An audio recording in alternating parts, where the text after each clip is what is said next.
Patient को हमें road से उठाना है, हम लोग पेशेंट को देखेंगे कि पेशेंट हमारा किस कंडीशन में है, क्या वो अनकॉन्शियस हो गया है, सेमी कॉन्शियस है, या फिर वो हमें देख रहा है। अगर हम उसको यहाँ से अगर आवाज भी लगा रहे हैं कि भैया आप कैसे हैं, अगर हमने उसको ऐसे भी किया कि आप कैसे हैं, क्या वो हमें रिस्पॉन्स कर रहा है या नहीं कर रहा है। फिर हम बोलेंगे, साथ में हम ये भी बोलेंगे कि हमें हेल्प चाहिए, हेल्प के लिए हमें आवाज लगानी पड़ेगी ताकि लोग रुके और हमारी हेल्प करें।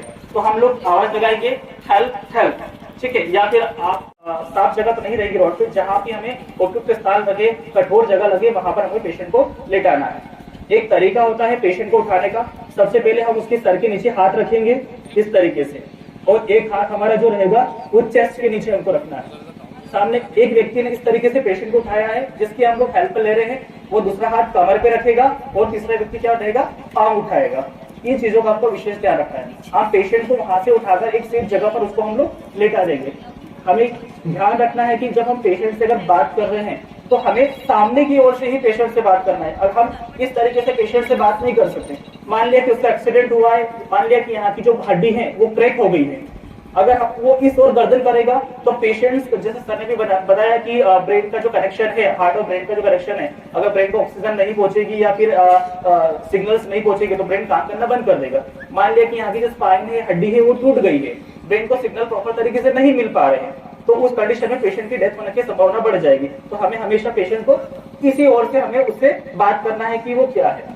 सेकंड कंडीशन हम ये देखना है कि हमें फील करना है कि पेशेंट की सांसें चल रही है या नहीं चल रही है। अगर हमारे हाथ लगाने से अगर वो आंसर कर रहा है यानी कि वो थोड़ा ओके है उस कंडीशन में, या फिर अगर पेशेंट हमें कोई भी इशारे नहीं कर रहा है या फिर हमें कुछ बता नहीं रहा है कि पेशेंट पूरी तरीके से अनकॉन्शियस हो गया है, तो हम लोग कान लगाकर उसकी सांसें सुन सकते हैं या हम लोग 2 फिंगर से भी उसकी सांसें सुन सकते हैं।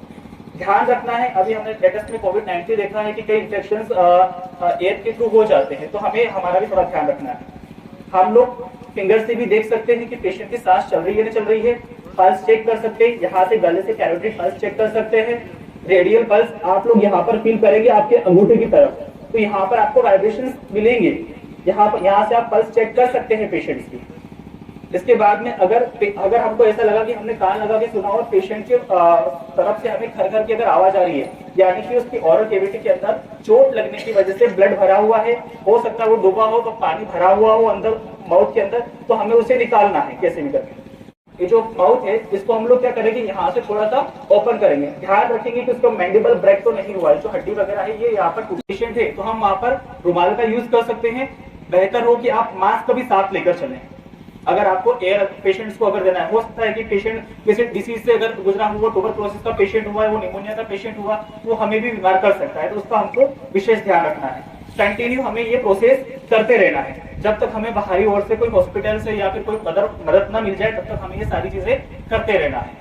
कंटिन्यू हम लोग एडल्ट पेशेंट में 8 साल से जो ऊपर के जितने भी पेशेंट्स हैं उन सभी में हम लोग इस तरीके का सीपीआर दे सकते हैं।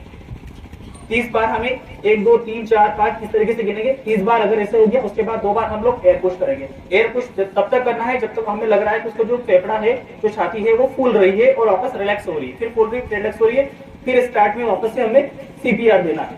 कई बार ऐसा होता है कि जो सीपीआर देने वाला होता है वो थक जाता है, तो हमें साथ वाले व्यक्ति को भी बोलना है कि वो भी अगर वो हम हट रहे हैं वहां से तो वो सीपीआर देना पेशेंट को जारी रखें। कब तक सीपीआर देना है कि पेशेंट वापस से उसकी सांसें ना चलने लग जाए। सांस अगर चलना लग गई है, पेशेंट हमारा कॉन्स्टेबल हो जाते हैं, तो उस कंडीशंस में हमें देखना है कि अगर बाइकर्स है तो वो बाइक से क्या रहेगा, रोड के ऊपर गिर जाएगा, तो हमें उसकी 50-60 बार करी तो जो ब्रेन तक ब्लड नहीं पहुंच पाएगा।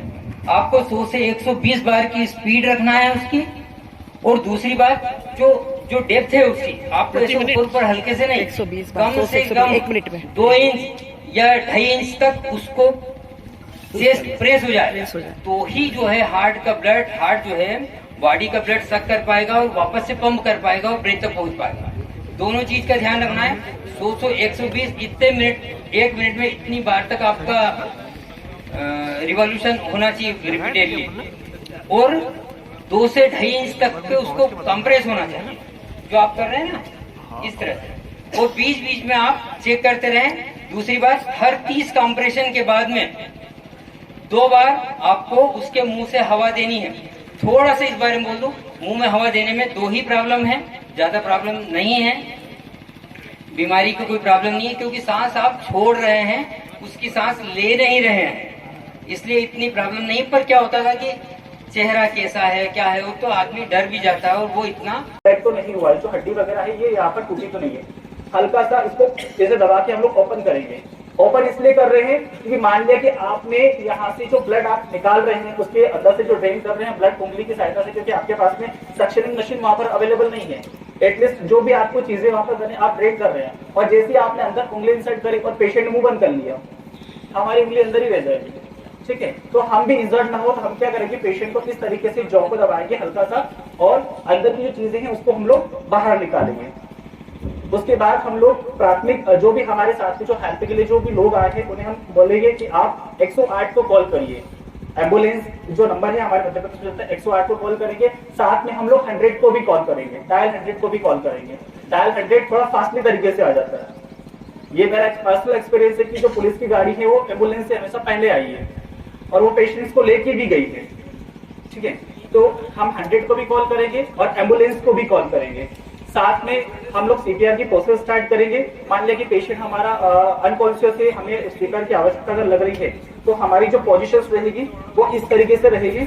हमारा जो शरीर का जो भार है वो हमारे हाथों से हमारे रिस्ट तक आना चाहिए। विक्रम जी, एक जो हमारा एयरवे रहेगा ये खुल जाएगा, जिससे अगर हम लोग सीपीआर भी कर रहे हैं तो एयर क्या रहेगी, लंग्स के अंदर आना स्टार्ट हो जाएगी। इसमें हम लोग देखते हैं कि अगर हम लोग सीपीआर दे रहे हैं तो ध्यान रखना है कि यहाँ पर हमारी एक हड्डी रहेगी जिसको हम लोग बोलते हैं स्टर्नम बोलते हैं। स्टर्नम के निचले भाग ये हाथ की साइड में, उल्टे हाथ की तरफ हमारा हृदय होता है। हम लोग यहीं पर क्या करेंगे, कंप्रेस करेंगे पेशेंट को। हम लोग अगर यहाँ कंप्रेस करेंगे तो हार्ट पंप नहीं करेगा, अगर हम लोग ऊपर कंप्रेस करेंगे तो हार्ट पंप नहीं करने वाला है। हमें यहाँ देखना है, आप यहाँ पर फील करेंगे, आपको पल्स पता चलेगी हार्ट की आपका कि यहाँ पर कुछ धड़क रहा है, फील करके देख सकते हैं आप लोग। तो हम लोगों को यहाँ पर कंप्रेस करना है, थोड़ा सा देखना है। नेक्स्ट कंडीशन में रहेगा कि हमें अल्टरनेटिव यहाँ पर सीपीआर देना है। जो भी हमारी हेल्प के लिए रुके हैं लोग, तो उन्हें कहना है कि आपको इस तरीके से हाथ रखना है, हमारा हाथ पूरा सीधा होना चाहिए। हमारा हाथ अगर मुड़ेगा तो प्रेशर यहाँ पर हमें नहीं लगने वाला है। उसके बाद हम लोग इसको लॉक करेंगे हाथ को, और इस तरीके से हम लोग सीपीआर की प्रोसेस स्टार्ट करेंगे।